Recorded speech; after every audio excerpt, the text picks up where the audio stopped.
check, check.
of course, the details are available on our website.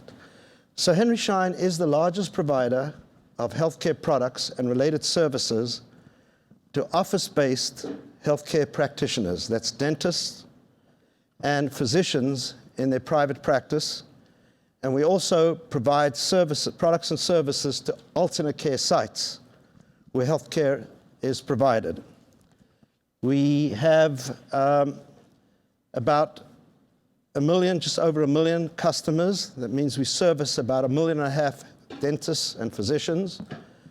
We are committed to helping our customers operate a better organization for the providing of healthcare so that our customers can provide better healthcare. So we are committed to helping our customers with the business aspects of their practice. We had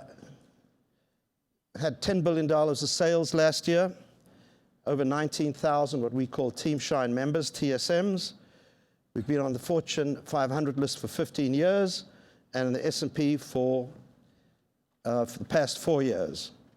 Henry Schein has been recognized as a most admired company by Fortune 500, and in our category has either been 1 or 2, but generally listed number 1 for actually most of the period that we've been on the list for the last 19 years. We have been ranked as a Ethicom Ethisphere member listing for the past 8 years, and are very proud with our 100% ranking for the Corporate Equality Index, and have been on that index also for 5 years, and for the past 4 years ranked by Forbes magazine as one of the best places to work. 2 recent awards were the High Ambitions Company of the Year in 2018 and Fortune Changed the World list in 2018 as well. So,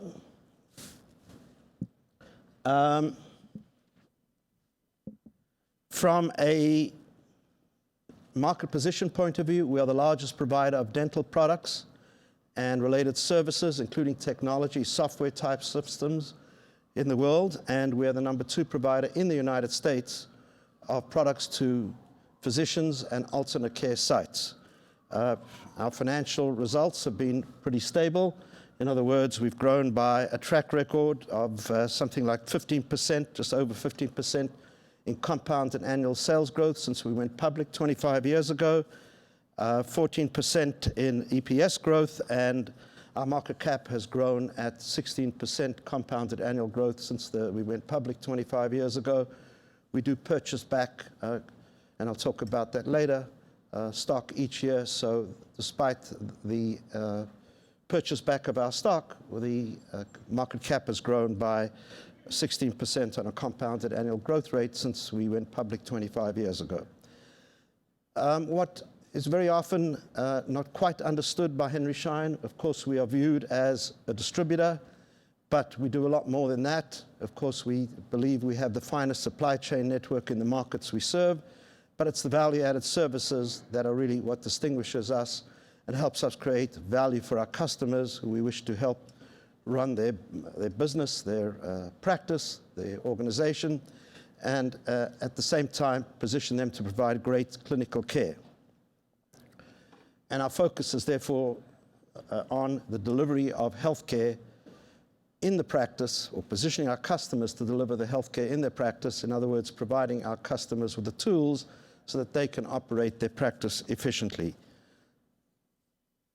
If you look at just the last 3 years, over the last 3 years, our sales have grown at a compounded annual growth rate of about 5%, our operating income at about 4%, and our EPS at about 10%. We did spin off a significant part of our business, our animal health business, a year and a change ago, and so we do have some stranded costs that have impacted our cost structure, but we expect that to be flushed through the system in another year or so. So, if you look at the mega trends impacting our industry, the big trend is digitalization, like in many other industries.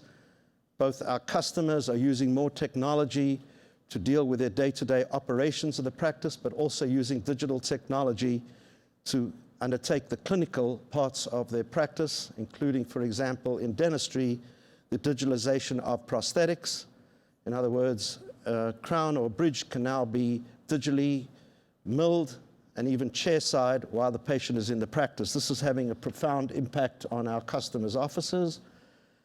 Customer consolidation is occurring quite rapidly. In the medical world, it's much faster than in the dental world, but it's also occurring in the dental world. Group practices are emerging, and we've been a leader in this part of the industry for decades.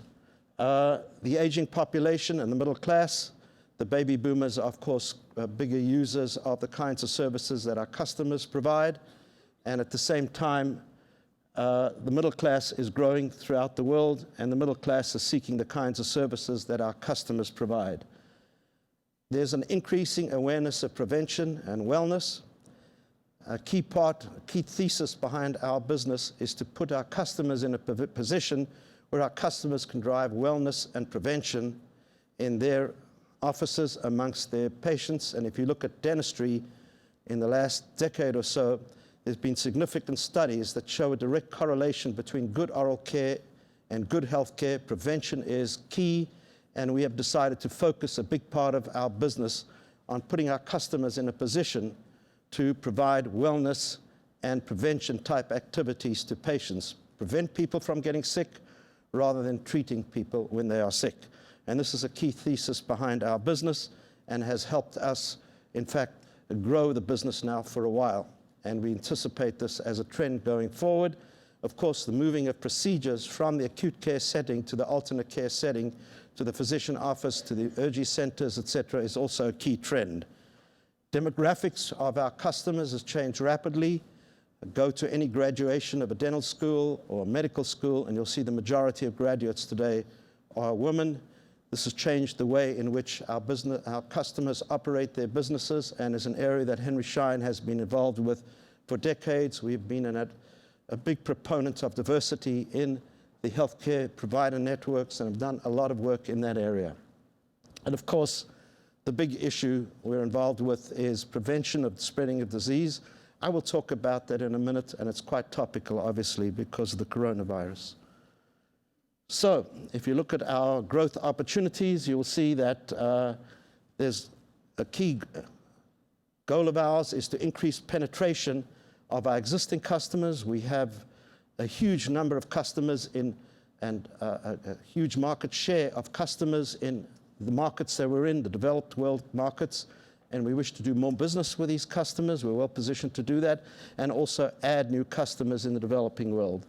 So there's a big focus on large customers as our customers grow and consolidate, large group practices, IDNs, integrated delivery networks, adding customers, adding sites, consolidation in providers, and this is an area that we are focused on. A big area of focus for us is providing technological services to our customers, practice management software, electronic medical records, and software related to demand generation, driving patients in to the dental office or the physician office. We are the largest provider of dental software in the world. Digitalization of dentistry, as I covered early on, is a big opportunity for us, and focusing on specialty areas, particularly areas of growth, are implants, bone regeneration type products, endodontic products, and orthodontic products, wires and brackets, and the new aligner products. So, Henry Schein has a strategic plan like all of us do here in this room. We have been particularly focused on linking our strategic plan to sustainability, to the ESG type areas, and this is something that's been part of our culture and part of our planning for a long time. So we have three big planks in our strategic plan. The first is to expand our core business, in other words, distribution in markets we're in, and in markets that are emerging, the developing world markets. Adding value-added solutions to help our customers operate a better enterprise so that they can provide better clinical care, and enhancing our own brand, including products that carry our own brands on them. So, if you look at the core business, we are working on, and have worked for years, on providing access to oral care and access to prevention. This is an area that we believe is a direct alignment with the company's goals and the society's goals, the idea of adding prevention and wellness rather than dealing with people when they are sick. If you look at the value-added solutions, we are working with healthcare networks and our customers in particular, the smaller practices, to advance sustainability. And on the brand enhancements, we are driving purpose right through our network, whether it's to our customers or to our suppliers. What is very important for us is to help our customers link with us on advancing purpose and, in fact, finding ways to align with all of our constituents on adding to the needs of society and satisfying the needs of society. So we have believed in the Benjamin Franklin concept really since Henry and Esther opened the door. They didn't call it this, but it's the Benjamin concept of enlightened self-interest, doing well by doing good. We, of course, in recent times have used the concept of higher ambition, but this concept of higher ambition that we're speaking about really in the last decade or so has been part of our core business really since the beginning. So Henry and Esther started out doing a lot of philanthropic work in Queens. This moved along in the company, and so what we have done is we've figured a way to work with our suppliers, 3,500 different suppliers around the world, our 1 million-plus customers, 1.5 million practitioners, and they are, in turn, our customers seeing about 1 billion patients in a particular year. We're figuring out, and have figured out actually, and are figuring out to a greater extent, how we can advance our sustainability in that loop, our sustainability contribution, helping our customers, in fact, provide more sustainable activities to their patients, whether it's how patients visit the practice or actually running the practice. So the 5 constituents that make up the Henry Schein mosaic of success are our suppliers, and for our suppliers, we want to be the best way for our suppliers to bring their products to market. Of course, today we actually manufacture some of the products, and we want to figure out, and we do in fact, work on providing the best vehicles to bring our supplier products to market or our own products to market. At the same time, we're working with our customers to help our customers operate a better practice so that they can provide better clinical care. And at the heart of all of this is our number one asset, Team Schein. We have been committed to a very, very strong value system, a value system where everybody in the company is treated equally. There's equal opportunity for everyone. Everyone is committed to working on programs to help society, advance the needs of society, mutuality, ethics. This is at the cornerstone of our value system, although it is clear that our culture has modified over the years because culture has to change and adapt to society's needs at the time. And so our values are constant, our culture modifies and molds to the needs of society as society progresses. On the other side, our investors. We are very clear with our investors and have been clear since our IPO 25 years ago. Our investors are critical. Our investors are entitled to consistent growth in earnings, but our investors are one of the 5 constituents that make up the Henry Schein mosaic of success. And if you take that a little bit further, it's our 5th constituency, society, that is, I believe, the secret sauce that has motivated the company, motivated our constituents to work with us, and has been at the heart of our consistent growth in earnings and at the heart of our growth in shareholder value. We believe that these ideas that we've had for 88 years, which we codified 19 years ago when we founded Henry Schein Cares, but prior to codifying and creating Henry Schein Cares, we were committed to this notion of balancing the needs of the 5 constituents that make up the Henry Schein mosaic of success. We're, of course, very, very pleased that in 2018, Larry Fink sent out his letter, 19, the Business Roundtable, and of course in 2020, the Davos Manifesto, and we're quite active at the World Economic Forum. But we believe that it is really important for the 5 constituents to be balanced, because that in the end creates trust. When all 5 constituents are working together, it is the best way to create trust and advance change in any industry. And we have been a change agent in the industry, in the markets that we support, in the industries that we're in, the dental and medical industry. We believe that this trust creates brand value, consumer loyalty, ethical behavior, employee retention, and sustainability. And in fact, we believed in the sustainability idea way before it became fashionable. So, what have we done on the ESG journey? Informally, we've had a commitment to ESG, to all three letters, ESG. But over the last few years, we have, in fact, codified the ESG work through our strategic philanthropy, transparency and accountability on sustainability activities and other kinds of metrics in the ESG world, and integrated that with our sustainability work. We subscribe to and have been working towards the SASB metrics. Our sustainability activity is under the aegis of our board, and particularly our governance and nominating committee play a key role in providing oversight in this area. Our board members have been committed to social responsibility really since the day they joined our board. We've always sought board members that are committed to a broader idea of social responsibility and caring about society, because we found that this is the way in which we've been able to generate shareholder value.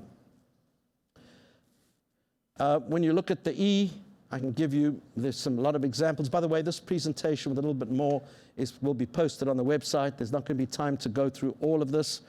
But on the E side, it was suggested I give two examples, and here are two examples. The one is the work we're doing in reducing the network, our transportation network and building network in carbon emissions.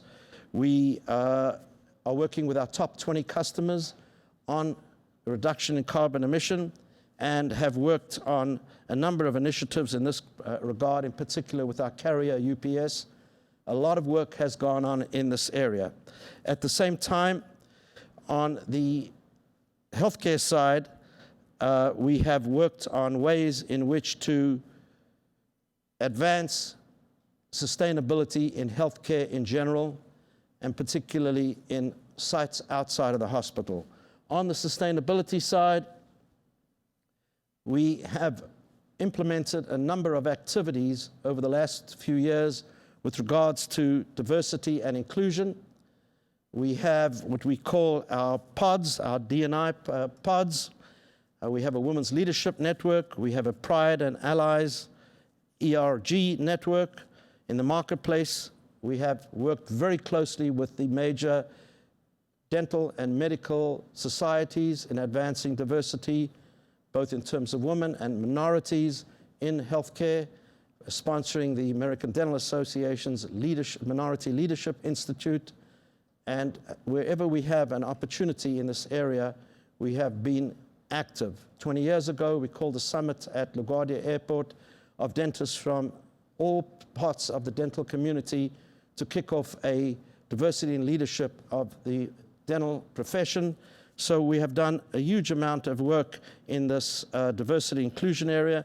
And on the global healthcare leadership side, we have worked with multiple organizations, including UPS, BD, the World Health Organization, the World Food Program, the CDC, to alert the world over the last couple of decades on the importance of pandemic planning.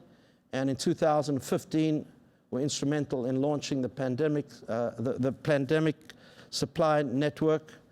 This is a network of companies and public policy groups, including the World Health Organization, that have been pretty active in understanding what products are needed to respond to a pandemic and where these products can be found. And so obviously quite timely at this point in time. And on governance, we have a strict policy on ethics. This is not something that we just created in the last few years, but it's been part of our culture really since before we went public 25 years ago. 50% of our independent directors are diverse candidates, and 40% are in fact minority.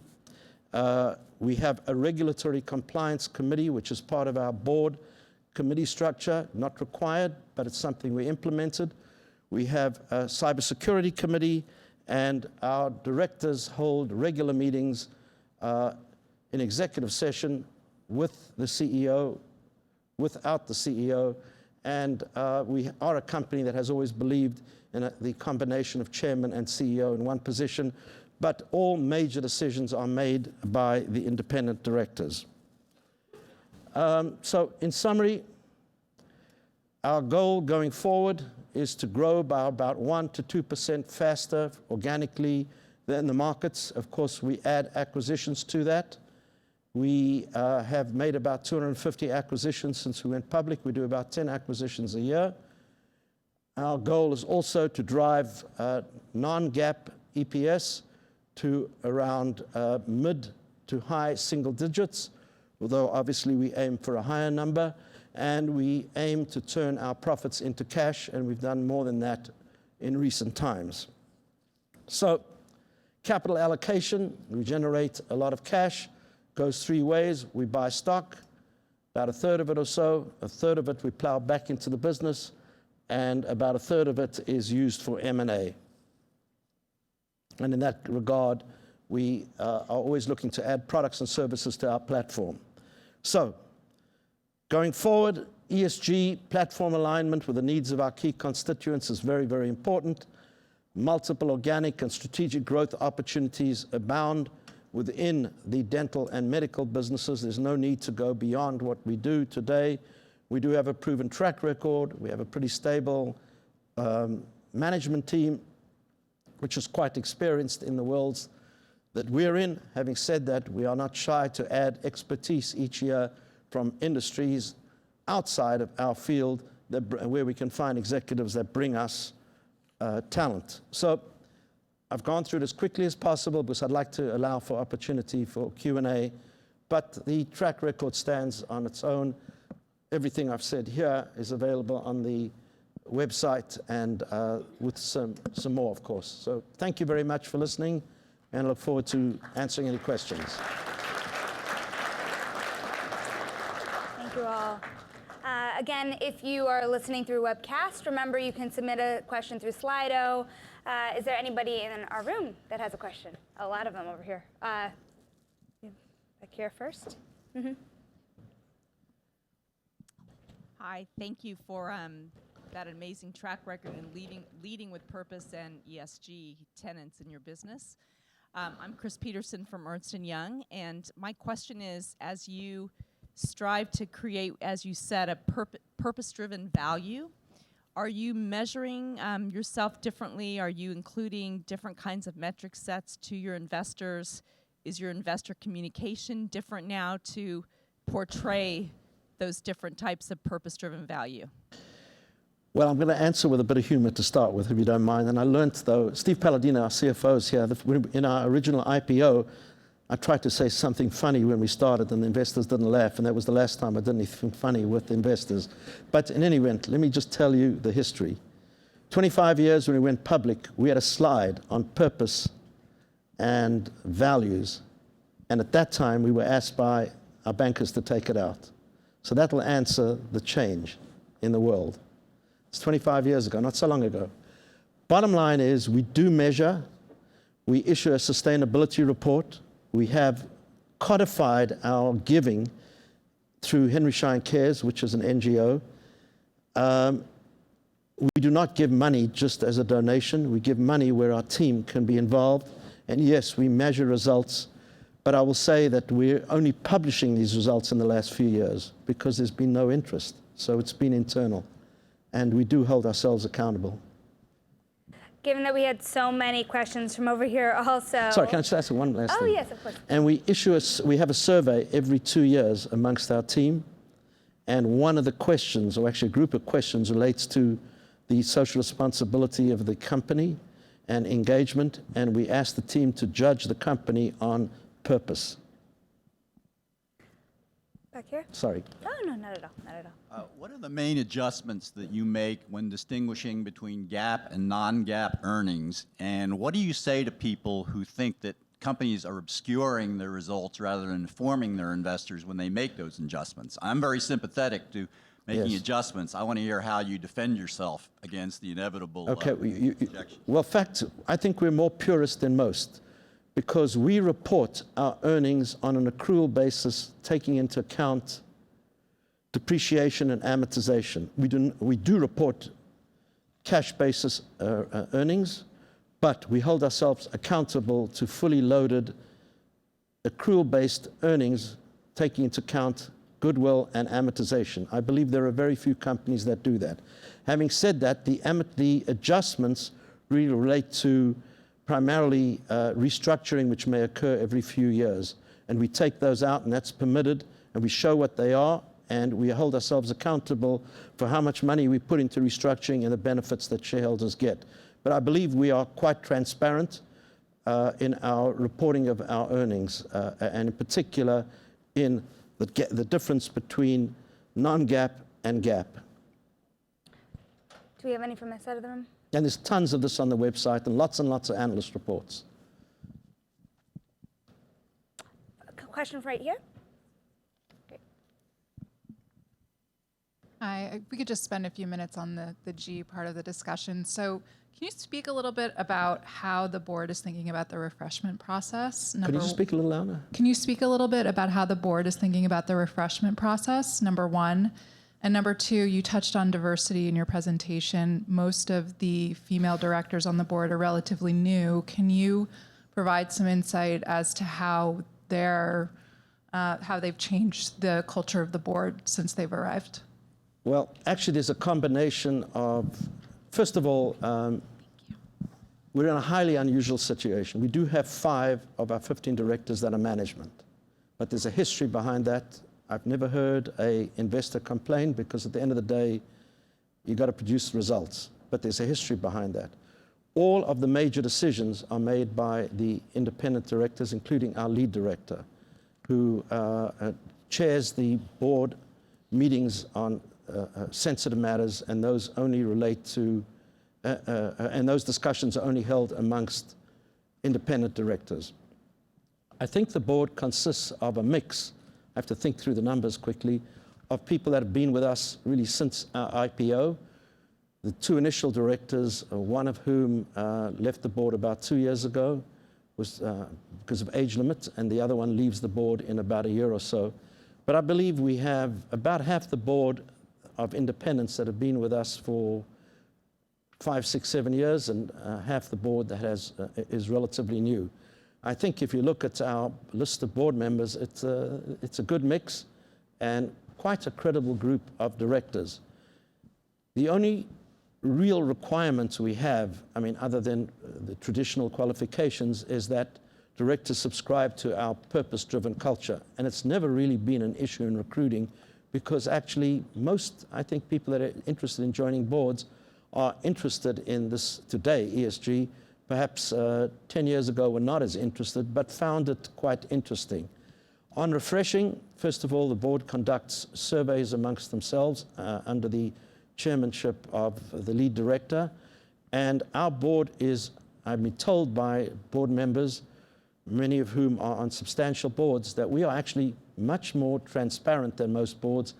We are very much involving our board in the people side. So at board meetings, when I make my presentation, I start out talking about management changes, people that have been brought on board, people that have been promoted, because I believe that at the end of the day, an organization, and our team believes, is really driven by its people and nothing else.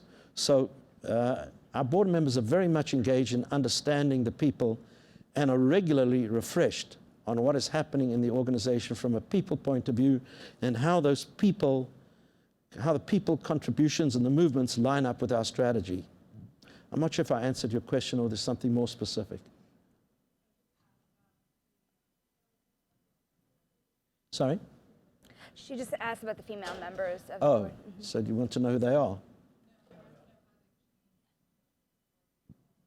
How have the females changed the culture of the board? I don't know. I mean, I respect all of our board members, and I would say, you know, I think the first female director was a person that became FDA commissioner. I'm not going to say she changed the culture of the board from a female point of view, but she brought an oversight mentality to us 10 or 12 years ago that was not that much, or 15 years ago, in the general culture in healthcare companies. So she was very regulatory driven. But I can't say that women per se have changed the culture because they're women. We've been a company that has always respected women, and so I can't say that that there were any particular women issues. I don't know. I mean, I've got some of... Stephen, you've been to board meetings. Do you feel women have changed, per se, our culture in the board meetings? Stephen's our CFO. Sure. So I would say it's brought greater awareness towards diversity. While we always had awareness in diversity, I think this really helped push the awareness this way we could act on it and look at metrics to be able to grow our diversity, because we very much believe in it, but just believing in it isn't good enough, and having actions and metrics really helped out with the board. I'll say to you, thank you, Stephen. I will say to you something that's very interesting. We have set up these women leadership groups. And as a result of that, I wouldn't say it's because of board involvement, many of us, including myself, became aware of unconscious bias. My wife is a medical practitioner. She never experienced prejudice, really, as being a woman. Maybe occasionally somebody would look at the male nurse and think he was the doctor. But other than that, I would say to you that I guess from my own personal point of view, I became aware of this unconscious bias issue from our women leadership. And I learned a lot from that. But I can't say women at the board. It's a good question. I have to think about it. You get me thinking. So the next question is about the environment. Given a number of your products that are one-use and non-recyclable, are you thinking about helping customers think about reducing landfill contribution? I can tell you that there is a movement towards multiple use of particular devices. Having said that, very often there are issues relating to sterilization. But I suspect that over time, we will be driving more of our products to multiple use products that are sterilizable within the standards. But I think that is the case. That will move in that direction. But there is a huge amount of single-use procedure type devices that were driven really as a result of the AIDS crisis in the 80s. Now we have to move to another thinking because of the environmental issue. And I think the environmental issue will trump in the end the way products go. But the sterilization issue is going to be something at the forefront, because you can't interchange a multiple-use, a single-use device from a multiple-use device unless you get the infection control part right. You have two questions about digitalization. Can Schein grow market share as digital disruptors find newer and cheaper ways to reach end customers, or do you think you have to rely on buybacks? Oh, first of all, we invest about a third of our free cash flow, which is substantial, in buybacks, but two-thirds, additional third in investing in the business, and additional third in acquisitions. And some years the acquisitions have been almost half the cash flow or more. So I don't think we need to rely on buybacks, but we've always, and maybe you can argue this, we've always believed in returning cash to investors in the form of buyback versus dividend. It's a preference. But think of the buyback as a dividend that Henry Schein provides from a different tax-free or different tax perspective to a traditional dividend. Now, digitalization is something completely different. There is digital disruption opportunities everywhere in healthcare. Firstly, on the whole way in which we relate to our customers. We've invested heavily in that area, first of all in the way ordering takes place, but second in the way in which we communicate new ideas, I would say 5, 6, 7 years ago, 8 years ago was a piece of paper, then a move to our website, and now it's social media. So there's huge opportunities in communicating new ideas to our customers and interfacing from a digital point of view. At the same time, devices have changed dramatically. So, and there's huge opportunity there for the digitalization of the providing of dental care. Example I gave earlier on is prosthetics. It's no longer necessary to get a manual impression. This can be done digitally. Lots and lots of opportunity, tying that into our practice management, electronic medical record devices and systems, so that you have interoperability. Huge amount of interoperability opportunities. Medical record, the digitalization of the medical record, the portable record, the dental home for patients, all this digitally. So digitalization is a huge opportunity for us. We have a joint venture with Henry Schein that we own 3/4 of with respect to the digitalization of the dental office, practice management software, electronic medical record, different kinds of communication, interoperability with devices and patients. That's a huge, huge opportunity for Henry Schein. Henry, thank you so much. Thank you. Appreciate it. Thank you. Thank you. So our next speaker is Tom DeRosa. He is the chairman of the board and CEO of Welltower, which is a company that delivers healthcare infrastructure necessary for better treatment at lower costs to keep patients out of hospitals. Thank you.